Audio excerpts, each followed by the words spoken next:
I want to talk this afternoon about the situation with the Haitian immigrants in the city of Springfield, Ohio. I know there's been a lot of talk and discussion, particularly over the last few days. I want to set out what the essential facts are. Springfield, Ohio is a community of approximately 58,000 people. Over the last several years, this city has received immigrants somewhere in the neighborhood of 15,000 new immigrants, new residents. I don't think anyone's sure of the exact number. That obviously represents a massive increase based upon percentage of the population in Springfield. It is unprecedented in such a short period of time. This afternoon, I first want to talk about the challenges that this surge has created for the people of Springfield. Second, I will discuss what we're currently doing from the state level to be of assistance to the community. Third, I will explain the further actions that I'm ordering today. And fourth, I want to talk about what the federal government is not doing and what I believe is an obligation on their part to be part of the solution and to be of help. First, let me talk about the very real problems that the community is dealing with every single day. Springfield's hospital and healthcare systems have seen a dramatic influx of new patients, increasing the need not only for healthcare, but also for translation services. Let me talk for a moment about that healthcare situation. And to put it in perspective, these are immigrants who come from Haiti, which is a country that has very little health care. The health care that Haiti had, which was not much, many of the doctors have left since the assassination of the president a few years ago, several years ago. So it is much worse today than it has been in the past, and it's never been good. What that means is that we have potentially 15,000 people, we do have 15,000 people or so in Springfield who really have not had health care. And if they've had health care, it hasn't been very much throughout their life. What that also means is that the number of these individuals, we don't know, but the number of these individuals who are not vaccinated from things that we take for granted in this country is a high number and very, very significant. These facts have a great potential for community health challenges as well as individual health challenges. I talked to Dr. Vanderhoff at length about that. So that is one of the big problems. Second, we've seen a dramatic increase in the migrant children in Springfield schools, resulting in an increased need for more English as a second language services in these schools.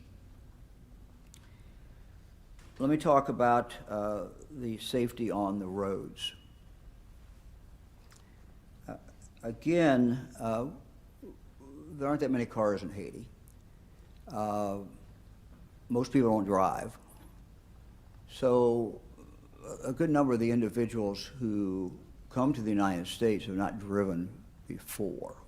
And they certainly do not have an Ohio license, but they have not driven, many of them. And those who have driven, have not gone through really any formal courses.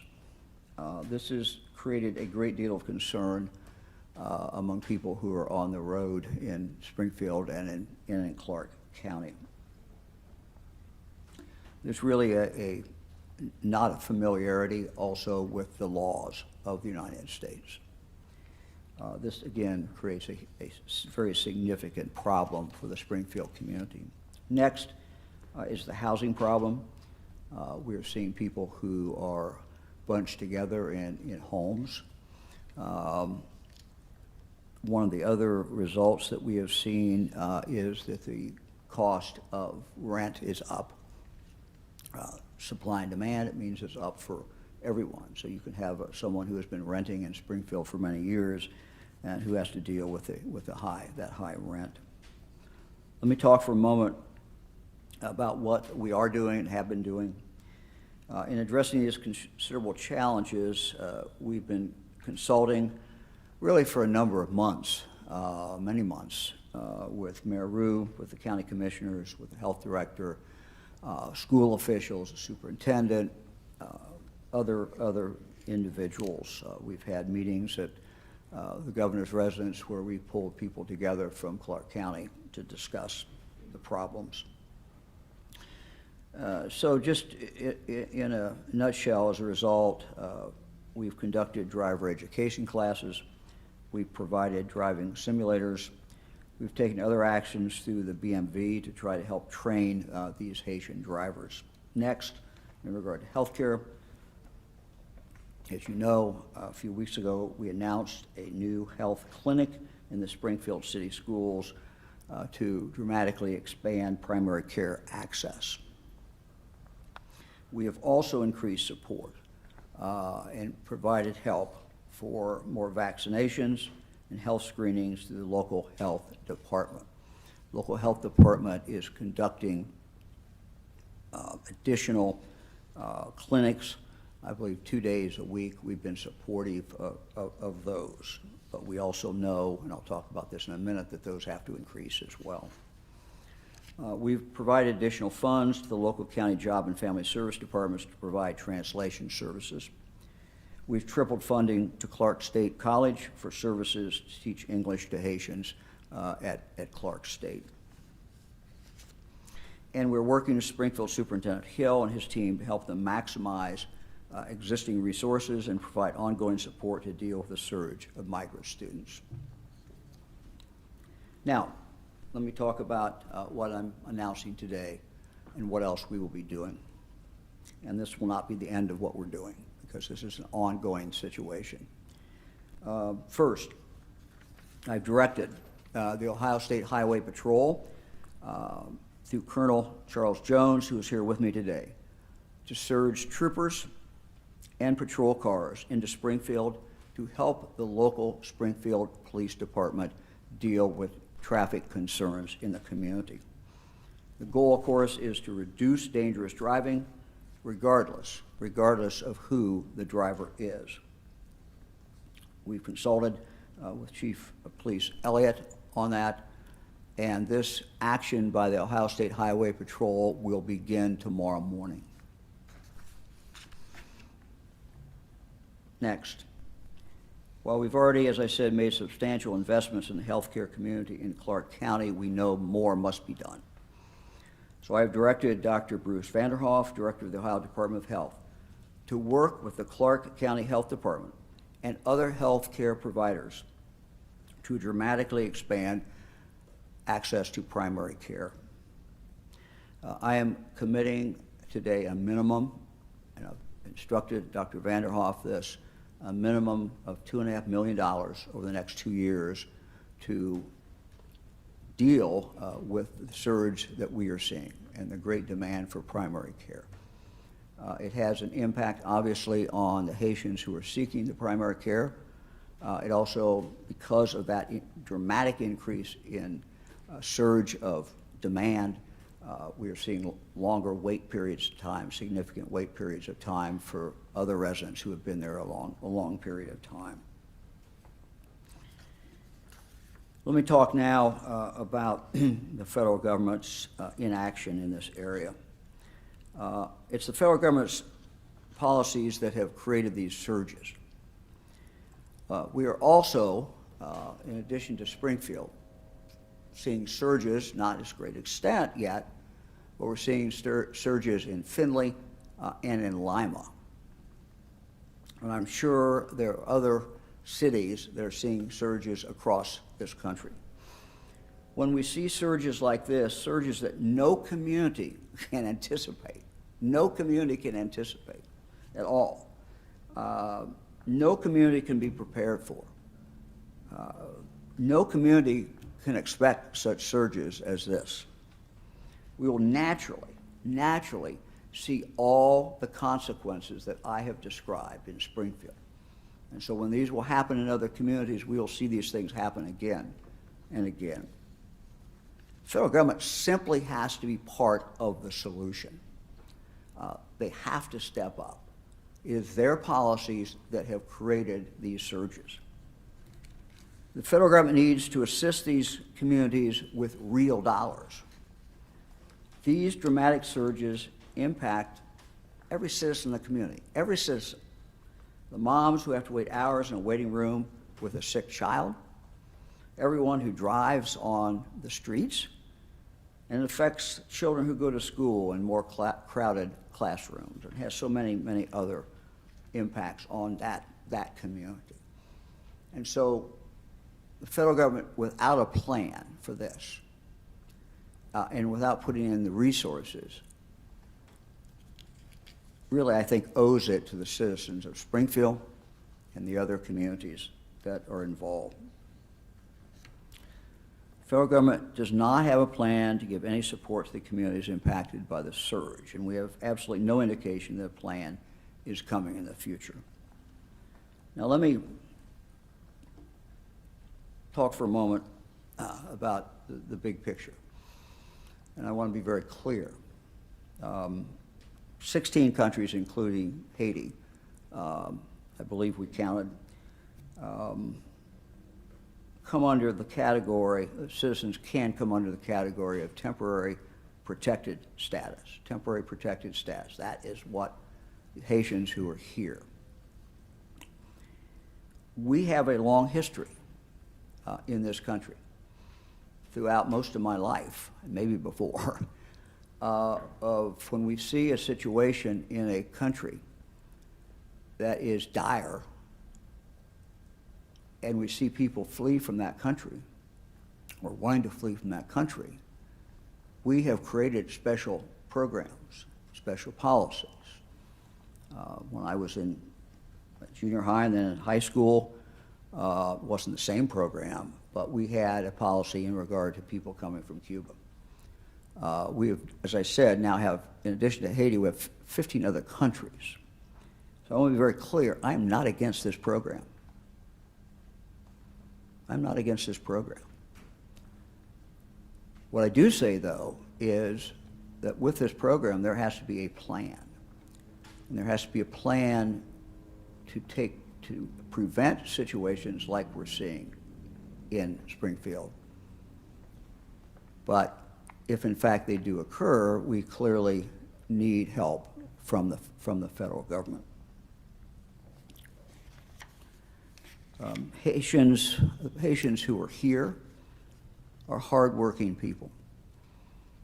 They have families, and they care about their families, and they care about their children. They came to Springfield, Ohio, for work. And many, many, many of them are working and filling positions in Springfield. They left a country that is abysmally poor, but that has seen a much worsening of the situation since the assassination of the president of Haiti in 2021. Since that time, we have seen violence at an extremely high level, a dysfunctioning government, a dysfunctioning police, a country that is by and large controlled by very violent gangs. So it is no wonder that these individuals left Haiti and are here in the United States. So I do not object to the temporary protected status program. I do object to the fact that there's really no plan that has been put forward for the settlement of these individuals. You see that, we have in this country traditionally, when we have refugees, different category, a plan for the settlement of these individuals, and it's done in a generally an orderly way. That was not done here for some reason. In closing, I want to thank the people of Clark County and Springfield. They have been very humane about this. They have been trying to deal with a difficult situation and dealing with it in a good way. So many officials, churches, officials at our schools, so many others, they have truly stepped up. And they have done what was the right thing to do and tried to deal with this situation so that the people of the community would be protected, but at the same time, the new members of the community would also be taken care of as well. The things that I have announced today are the latest in the things that we are doing. We will continue to work with the officials with the mayor, Mayor Rue, county commissioners, and others to continue to try to work with them and do what we can. I'm happy to take any questions. Governor Mike DeWine, obviously Springfield is in the headlines and grabbing national attention for claims that Haitian immigrants are eating other people's pets. Do you denounce other Ohio Republicans who are elevating those claims despite... Look, I came here today because I thought it was important to outline for the people not only of Springfield, but of Ohio and the country what the essential facts are. The essential facts I have gone over are, to the best of my knowledge, the essential facts. As far as other things that might be occurring in the community, I would refer to local officials who have spoken out and who have talked about what they are seeing. I do not live in Springfield. I live close, but I don't live in Springfield. And so, I think you should refer to the mayor. I think you should look at the city manager, I know, issued a statement, and I would call your attention to those statements about any of these particular matters. My job is to talk about what I know and to talk about the essential facts. And I think what I've outlined today are, in a condensed version, the essential facts. Kind of piggybacking off that question, do you see this as, or I guess how some people can see this as kind of political theater in an election season, that you would have a press conference, talk about this, that this would be at the top of your agenda right now? Well, we've spent a lot of time on it, so it's not something that, we just woke up yesterday and decided to get involved in. This is, a very unprecedented situation in Springfield. We've been involved for some time. We wish we had some help from the federal government, but we're going to continue to move ahead and try to work with, and will work with, the local officials, again, to try to deal with the situation. That's what everybody is trying to do. Deal with it in a humane way, deal with it in a correct way, understanding that everybody involved, these are individuals, and that the people of Springfield have legitimate concerns. But I think they, as I said, they've handled this, I think, in a very, very good way. So I'm trying to stay focused on the issue at hand. We're all, of course, aware of the bus accident in Clark County. I'm sorry, I didn't hear the first part. Obviously, we're all aware of the bus accident that occurred in Clark County. Yeah. Beyond that, have there been an uptick in accidents that kind of Yeah, validated the trooper presence? Yeah, there has been an uptick in accidents. And look, I have always found that when you talk to people in a community, you can get a pretty good picture of what's going on. And there's clearly some erratic driving that is going on beyond the norm that we would expect to see. And this should not surprise us. Again, as I said, many of these drivers probably never drove in Haiti. If they did drive in Haiti, the norm and the expectation is fundamentally different than it is here. They don't have really familiarity with our laws. And so one of the things that we have worked very, very hard on, but we know we have a lot more to do, and the local community is too, is when someone takes the test, and what we're seeing is the failure of the failure rate is, I believe, about what, 16? There's about 17% pass rate. That is a very, very low pass rate if you look at what we have normally throughout the state of Ohio. And so what we are seeing is people who are not familiar with driving, not familiar with English, and they're getting in the cars and they're failing the test time after time. But we have a situation in Ohio which is not just a problem for immigrants. I think it's a safety problem. We say that when someone is 18 years of age, they do not have to have any driver's education.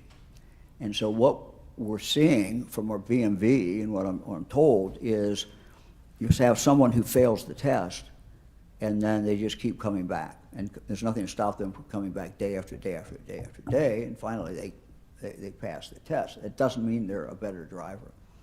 So, look, we're not blaming anybody, but we have some really serious concerns about driving.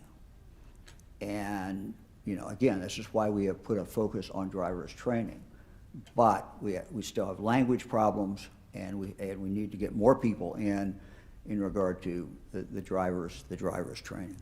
So we've seen in the last week on social media stories about a woman in Canton eating a cat, a picture of a guy on this carrying a dead goose or something like that. People are associating with this problem in Springfield. Do you think that there's It's one of the reasons look, I want. misinformation? Do you think there's xenophobia that's informing this? Like, what do you make of all Look, I'm not going to comment about that, but I think the governor of the state has an obligation to go before the people of the state and to outline what we are seeing every day and to explain what we're seeing. And that's what I wanted to do today, is to explain exactly what we are seeing. You know, the local officials have talked about, people who live in Springfield have talked about different things that might appear on the internet. A lot of things can appear on the internet. But they have talked about those, and they have said that they have not seen evidence of that. They're the ones who are in the community. No. Does your experience in Haiti inform how you view this at all, or how does it? I don't think it changes my attitude about what we're doing. You know, I guess I've not been in Haiti since 2019. Fran and I were last in Haiti in 2019. We've been there many times over the years. I guess some of my comments about the driving may be reflected in what I've seen in Haiti. You know, it's just a different norm, they're just different situation. I also know what's happened in regard to the health care. Fran and I spent a lot of time looking at the health care over the years as we have traveled to Haiti. You know, we work with our friend Father Tom Hagen, and what he has told us is that what's happened in the last several years is this violence has just, you know, got worse and worse, and that is many of the Haitian doctors have left. And so again, my comment about the healthcare situation today is worse than it was prior to the assassination is based upon what I'm hearing from people like Father Tom who are in Haiti. It's not what I've seen, but that's what they're telling me. Governor, does it concern you that we have elected officials, including J.D. Vance, spreading this information online when Springfield officials have said? Look, I think there are issues having to do with immigration are very legitimate issues. You know, I've traveled to the border, as you know, a number of years ago, but I was down there and saw the wall, saw the situation, commented at the time that we did not have a good border policy. I've not changed my mind. We don't have a good border policy. We need a good border policy. So, you know, there are legitimate issues out there that, you know, certainly candidates running for whatever office it is, any federal office, you know, anybody who's running for a federal office today or who's in a federal office who is not concerned about the border or won't talk about the border, I mean, you know, it's a natural thing to be talking about. So I would expect a United States Senator to be talking about the border, or I would expect it to come up, you know, in any discussion. Does it concern you, though, that he's spreading the Whoa, I can't do two. Sorry. I'm wondering if it concerns you that he's spreading this specific rumor about Haitian immigrants. Look, I don't know anything about that. Yeah. I mean, I'm worried that the specific community is being weaponized for political rhetoric. Look, my job as the governor of the state is to do what I always try to do, and that is to come before the people of the state and to explain what we are seeing and what the best information we have is. And that's what I did today, and that's why I'm here today. We have been working on this for some time. it just seemed to me it was appropriate for the governor to come here today and to tell the people of the state of Ohio, this is what we are seeing. This is what we're doing. This is the problem we see with the federal government. This is what the community is doing, and they're doing a lot of good things. And so as we discuss this, we have to say the community has done a very, very good job dealing with a very difficult situation that was not of their making. And the Haitians who are here, if you talk to the officials and talk to people, they are also doing a good job. They're going to work. Some of them may not speak English. We may have problems in regard to the health care, but many of them are trying to get that health care, which from the point of view of the community, health care is important for an individual child. It's important for an individual. But when you have people coming out in such a large number from a country like Haiti where the health care is virtually non-existent, it can potentially, I say potentially, create problems inside the new community they go into, particularly in that large number. So it is very appropriate everyone look at this health issue as a matter affecting the entire community. And so that's how I approach it. You cited surging populations in Finley and Lima as well. Could you characterize those surging migrant populations as well? We have talked to officials in both Lima and in Finley. We are monitoring that closely, and we will, be there to assist them as well. Yes. Yes. Yes. You referenced vaccines as part of the healthcare push. I've seen some claims about certain diseases kind of reemerging in Clark County. Have you guys seen any evidence? I want to ask Dr. Vanderhoff to come up. He's been in direct contact with the health commissioner in the county and with others, and he'll tell you what he knows.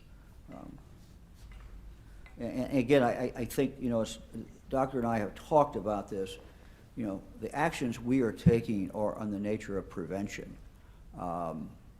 We don't want to have a problem. We don't want to see something spiral out and then it's too late to do something. So these are preventive. I don't want to get anybody any kind of panic.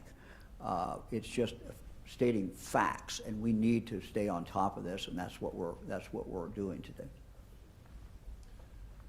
Well, I think the governor has outlined very, very well the challenge that we're seeing from a healthcare point of view in the community. Primary care really is the foundation of a good healthcare delivery system, and we've seen that over and over again over time. So it's not surprising that when you have a community that has had a fairly abrupt and significant increase in population, particularly with an influx of individuals who've not benefited from primary care throughout much of their previous lives, that we're seeing demands on the healthcare system that are going to be best addressed by improving access to primary care for everyone in that community. And so I think that the governor's push for increased primary care support in that community is spot on. Now, what we are seeing is that these individuals are very interested in, very eager in accessing primary care as well as vaccination. They are an under-vaccinated population. Nevertheless, as we look at vaccine-preventable illnesses, we in fact are not seeing a measurable, a discernible increase in vaccine-preventable illness at this time in the greater Clark County, Springfield community. But we want to be acting in a prudent manner to not leave that to chance. We want to get ahead of that issue and assure that we don't have a regrettable outbreak of preventable illnesses like whooping cough or pertussis, like measles. And we've seen those kinds of outbreaks happen all over the world. You can look at other developed parts of the world like Europe, where we've all heard about very significant outbreaks in illnesses like measles that can be prevented. Well, I wanted to ask, have you met with any members of the Haitian community or engaged with them as you're doing this stuff, with the Haitian community in Springfield? I have not personally, no. Governor, kind of a two-part question. A, what is it about, through your research and investigation, about Springfield over these last few years, getting so many folks coming there? And has there been any thought of asking other cities, be it Cleveland, Columbus, bigger cities, to kind of help out, maybe to take on some of these folks? Has that been a part of the discussion? Well, first of all, it is my understanding when these individuals come here, you know, they indicate to an official on the border, close to the border, where they're from, and you know, they basically at that point then are given some papers and they're free to go, and they're free to go anywhere. So, you know, there's no government program that says we're going to resettle so many people here, so many people there, so many people there. That's not, you know, that's not what happens. So there's no really for the state. There's no legal way for us to divert people to another community. Now, you ask the question, why Springfield? And again, the people in Springfield, you know, are probably in a better position to answer that. I suspect the mayor is, the county commissioners are. But after talking with them and talking with some business people, you know, these people came here for a job. And whether there is a recruiting group that was recruiting them specifically, you know, I don't know that. But as you know, what happens, and has happened throughout the history of this country, is you have a group from a country, immigrants from a country, and some will start going somewhere and finding jobs, and then they will tell their other family members or other people that they know, hey, there are jobs available in a certain place. Springfield, the good news is Springfield has made, you know, a significant resurgence. This was a community that, you know, historically was a great manufacturing city. They had some downturns, but, you know, 10 years ago or so, 15, they started seeing significant upticks in companies coming in. Those companies employ people. Those companies needed to find employees, and those two things came together. The Haitians came together with the employers who needed to find them. But I think, you know, the other part, as I said, every immigrant group in this country has done that, has followed other people who have gone from the same country to a region where they can find a job. And each one of us has that in our history if we go back far enough. Do you acknowledge that Springfield has seen an influx of population over some time, not just in the last several weeks? The only common denominator here seems to be that there's an election in 2 months. I mean, are the problems more significant right now in the last few weeks than they've been in the last few years since Haitians began No, and that's why our actions have started months and months ago. But, you know, it occurred to me as this discussion continues that we maybe have not done a good enough job communicating to people what we are doing as a state. So we have done a lot of different things. We continue to monitor the situation. You know, as we continue to look at it, we will continue to come up with things to do where we think we can make a difference. And the two things I'm announcing today are things that we know that we can do. As far as the surge with the highway patrol, you know, that came after discussions with the chief of police.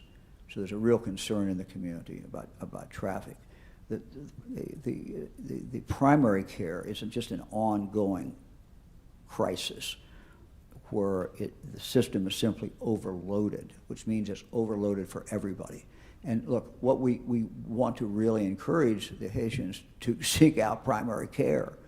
But when they do that, we also know that other residents who have been there, you know, sometimes have to wait a long time and are discouraged from primary care. So it's an untenable, it's not a good situation. So, the fact that this has been such a big surge calls out, I think, for our continued monitoring of this and for our continuing action. Governor, Also calls out for the federal government to do something. do you have any idea of the rate of growth of this population? Is it still growing at good rates? No, I think officials there would probably be in a better position. I get the impression that this is starting to level off, but again, they're better able to tell you that. And again, the other thing is no one knows the total numbers. So. What do you think the federal government should do? Well, I think, first of all, as they started seeing these numbers, they should have had a plan as far as settlement. They should have had a plan, at least, if not that, at least a plan in regard to what assistance they give local communities. Federal government is, as you know, is solely responsible, and they've asserted that right many times in regard to how they deal with the border and how they deal with immigration. Court cases are pretty clear. So as these numbers dramatically pick up, there is some obligation on the federal government to help local communities who had nothing to do with the decision about people coming in, but now find themselves with a massive number of people. I think communities always welcome growth, or almost always, not all, but usually they welcome growth. But what we have seen, if you just look at the percentage, this is a massive increase. It's just unprecedented what we've seen in Springfield. And so, again, they need help. That's pretty much it. I mean, the federal government needs to be of monetary assistance.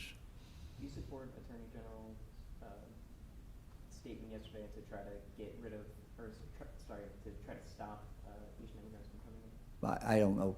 I didn't see it. I don't know what his statement was. So, look, I'm here as the governor. I'm going to outline what I see and what I think we should do. Anybody else? Okay. Thanks, everybody. Thank you, Governor. All right, Colonel.